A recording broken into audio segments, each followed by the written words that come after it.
So, who are the main education policy players in the state of California? As you may be aware, there are multiple players who take part in setting education policy here in the state of California.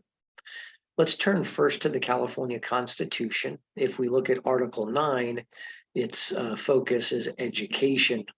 And Article 9 was adopted in 1879 in the second Constitution of the state of California.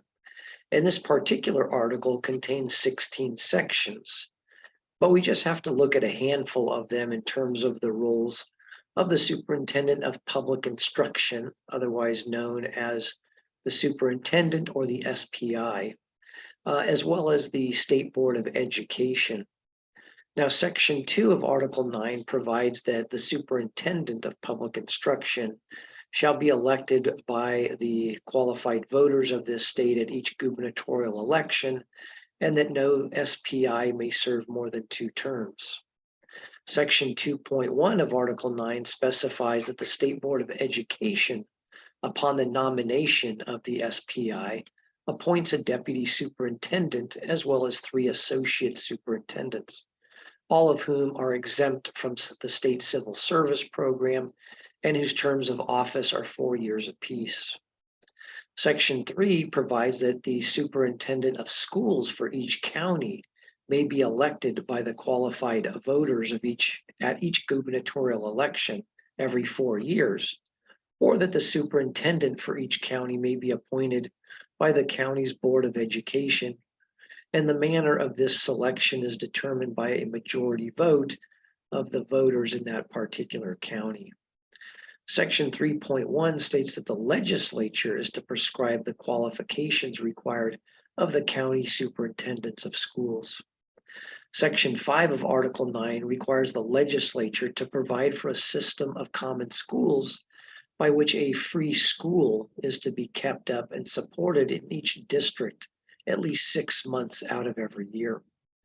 In Section 7, it specifies that the legislature is to provide for the appointment or the election of the State Board of Education, as well as a Board of Education in each of the 58 counties, or for the election of a joint county Board of Education involving 2 or more counties in the state. Section 7.5 of Article 9 of our Constitution requires the State Board of Education to adopt the textbooks for use in grades 1 through 8 throughout the state. And those textbooks have to be furnished without cost to the local jurisdictions. Section 8 states that no public money is to be appropriated for the support of any sectarian or denominational school, or that any school that's not under the exclusive control of the officers of the public schools, nor shall any sectarian or denominational doctrine be taught in the public schools. Section 9 provides that the University of California constitutes a public trust and is to be administered by a corporation that's known as the Regents of the University of California. And those regents have full powers of organization and government, subject only to legislative control, as well as may be necessary to ensure the security of its funds and compliance with the terms of endowments of the University of California. Section 14 of Article 9 provides that the legislature has the power by general law to provide for the incorporation and organization of school districts, high school districts, community college districts, and so that they can classify those different districts, the legislature that is can. Finally, under Article 11 of the state constitution, Article 9 of the state constitution, Section 16, it allows provisions for the manner in which and the times, as well as the terms of the members of the boards of education to be elected or appointed, as well as descriptions of their qualifications, compensation, and removal. So let's turn to the 3 entities involved in education policy in the state of California. Again, SPI, the Superintendent of Public Instruction, the Department of Education, the department, and the State Board of Education, the board. So with the superintendent, the SPI is a nonpartisan office, although I would note that originally it was a partisan office in California. And the SPI, of course, is the elected executive officer of our Department of Education. Also, the SPI directs all the functions of the Department of Education for California, and the SPI executes any policies set forth by the department or the Board of Education. Also note that the SPI chairs the Board of Education. Now, generally, the SPI is viewed as the state's chief spokesperson for the public schools in the state, and the SPI provides education policy and direction to the local school districts. And he or she also serves as an ex officio member of the CSU Community College system, as well as the UC Higher Education system. Next, we have the Department of Education, or the Department, or CDE, and it serves the state by innovating and collaborating with educators, schools, parents, and community partners, according to the CDE's website. Note again that the CDE, the Department of Education, is under the direction of the superintendent, and the CDE implements the policies that have been adopted by our State Board of Education.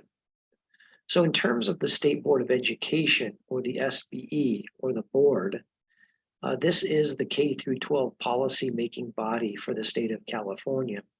And the board adopts statewide academic standards, curriculum, instructional materials, assessments, and of course, accountability is a key function of the State Board of Education.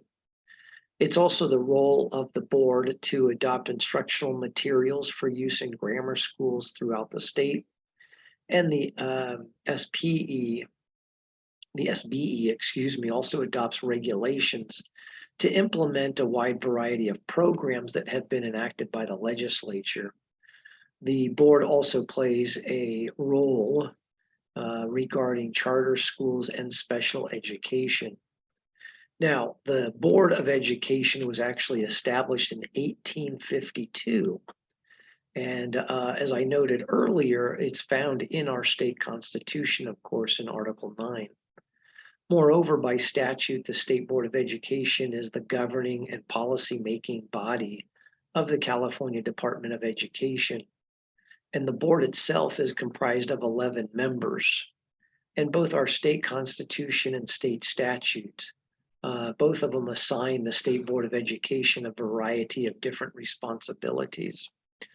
The board has also adopted statewide academic standards for content and student performance in all the major topics: English, language arts, history, social sciences, math, science, the visual and performing arts, and even physical education.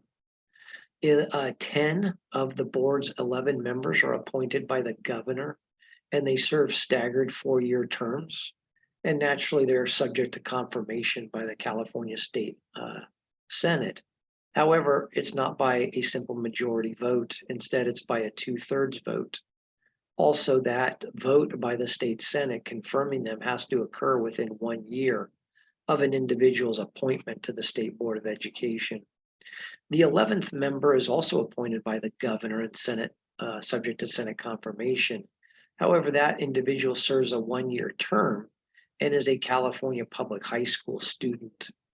Note that the student enjoys full voting rights and has all the same rights and privileges of the other 10 board members, except he or she serves a 1-year term instead of a 4-year term. Among the key roles of the board, again, is to adopt curriculum frameworks and instructional materials. They also consider requests from local education agencies to waive any statutory or regulatory requirements. Also, the State Board of Education adopts tests and sets policies for our statewide assessment system. They also review and act on petitions to unify or reorganize school districts. And last but not least, as required under both state and federal laws, the board approves the allocation of specified state and federal funding.